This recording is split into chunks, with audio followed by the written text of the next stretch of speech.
listener production. Hey there, I'm Bension Siebert and this is your afternoon briefing. Thousands of people marched down the streets of St Kilda, south of Melbourne yesterday for the annual Victorian LGBTQIA+ Pride March at Midsumma Festival.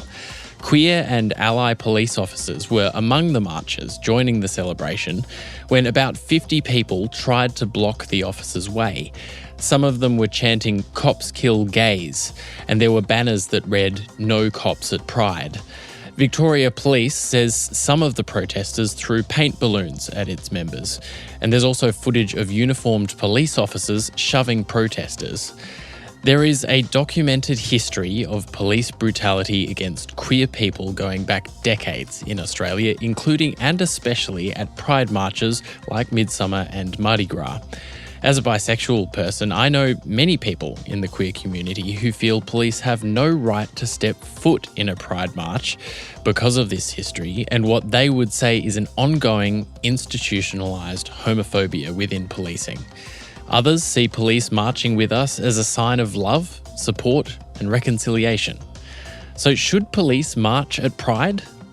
Diane Minnis is a 78er, which means that she was at the very first Mardi Gras march in Sydney in 1978, where queer people were violently thrown into police vehicles and arrested en masse. Diane, thanks for joining us. Can you tell us a bit about your experience with police and pride marches?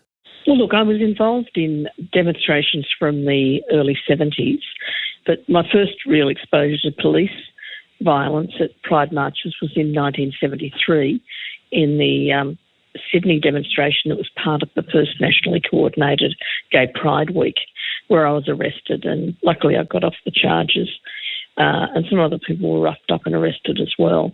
But fast forward to 1978, and I was involved in the organisation of the first Mardi Gras, and I marched in it and did see some pretty horrific police violence in King's Cross, people being thrown bodily into police wagons, some people having their heads bashed against the side of it, a lot of things like that, people being pulled by their hair, and also less violent but certainly a lot more arrests at subsequent demonstrations as part of the Drop the Charges campaign that followed that first Mardi Gras. And those events were in July and August 1978. Okay. So quite a lot of experience with police and pride marches in that respect. Absolutely. So in St Kilda over the weekend, there was the Midsumma Pride March, and at that there was a group of about 50 marchers who confronted queer and ally police officers who were also marching in support of the LGBTIQA+ community in the parade. Now, police say that protesters threw paint balloons at them, and there's also video of police officers being quite rough with some of the protesters. So in your view, should police be involved in pride marches? Look, I've got very mixed views, Bension, because in the 90s when police first started marching in Sydney Gay and Lesbian Mardi Gras, it was really the gay and lesbian liaison officers who were and are police officers, and they were taking a stand, and I'm sure they got a lot of flack from within the ranks of the police force for what they were doing. So these were police officers who were marching? Police officers who were gay and lesbian liaison officers. So I've got very mixed feelings, and today the police who marched are allies or the gay and lesbian liaison officers and that sort of thing. So I've got very, very mixed feelings because I still don't feel comfortable with a group of police in uniform. I've seen plenty of other, if you like, lesser harassments than the ones I've mentioned previously of people at pride demonstrations and marches and various things like that. So the people individually are trying to do the right thing, but I don't know how much. I think the police force has changed in 45 years, but I don't know that everyone's changed. There's also video of some of the protesters chanting "Cops kill queers," and Victoria Police Commissioner Shane Patton described the protesters' actions as abhorrent. He called them an ugly rabble and basically said that he had no time for the argument that they were making. How do you feel about this kind of confrontation happening at a Pride event?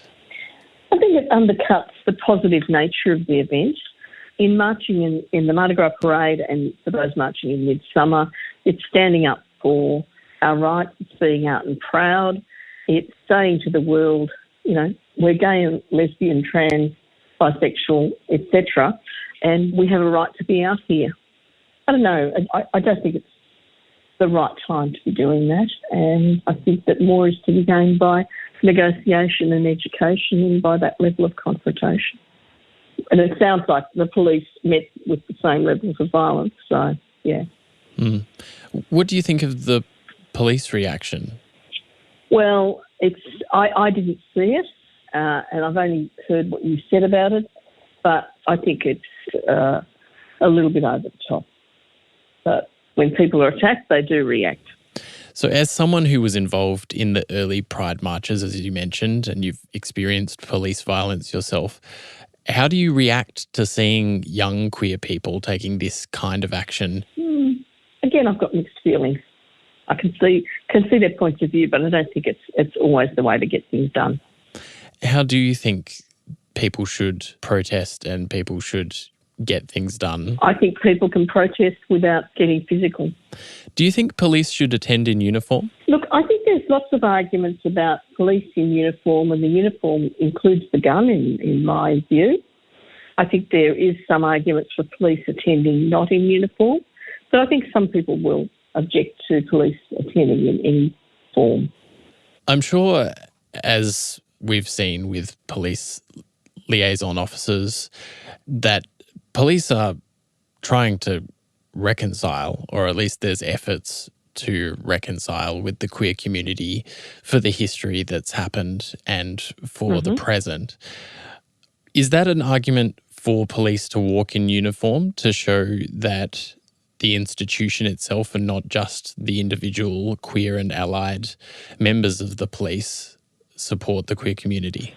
Look, it's certainly an argument. You know, I'd like to see proper discussions about police marching out of uniform or without guns or whatever as well. And I think there has been a genuine effort, but I don't think that it extends to all police. And I think by the nature of their training, they react very strongly when they are challenged, and that can have its problems. And in 1978, just by being out on the streets at night, we were challenged to the then very corrupt Darlinghurst police. So, yes, there has been a big change since the 70s in attitudes. There are still homophobic elements within the police force, and I think it is good for them to show up in uniform and show that they're at least trying to do something about it. And we hope we're not dealing with just a small bubble of people who are positive in the police force, and we hope that culture changes. Oh, look, at the Mardi Gras March a couple of years back, it was the second year we were in the Sydney Cricket Ground during COVID, and the New South Wales Police Commissioner proudly marched with her group in the parade. But at the same time, a 78er who was holding up a little A3 handmade pro-Ukraine sign just after the Russian invasion was taken out by police and asked to leave. And we never got any explanation for that. So it's certainly pretty weird when we come from a situation where we're holding placards celebrating that year, 1973 I think it was, 1972, where a lot of things happened in LGBTIQ plus history. So there can be a big difference between the official policy or the leadership of the police and what might still happen on the ground.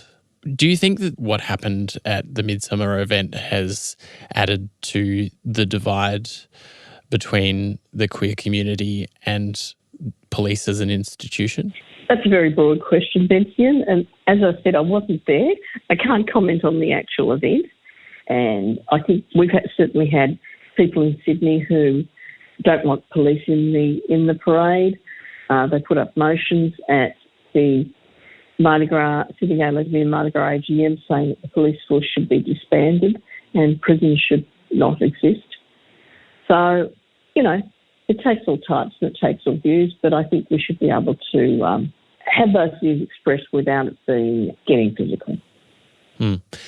What do you think police should do, generally speaking, if they want to reconcile with the queer community? Well, make more of an effort. I mean, there are liaison meetings that happen in Sydney, but there hasn't been one for a while, and I think they're becoming a little bit sort of routinised. And there's been various activists who've spoken at police training sessions down at the Goulburn Academy and things like that.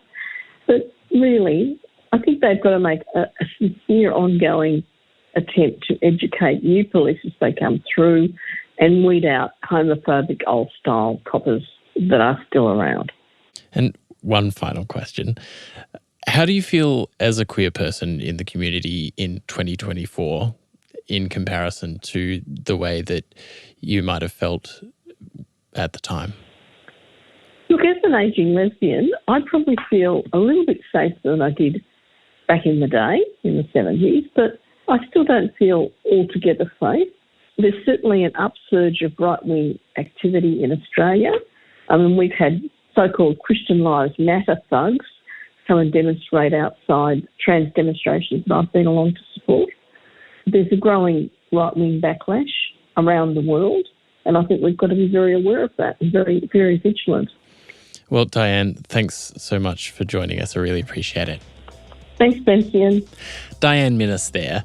There is a wide spectrum of views among queer people and their allies about whether police are welcome at pride rallies. For myself, I think anything police can do to show solidarity with a marginalised community is a good thing. And queer police officers and their allies and their families should be able to celebrate and show solidarity safely, along with the rest of us. But it's clear the reckoning about that history and ongoing homophobia and transphobia within Australian policing is far from complete, and building trust is going to take a long time.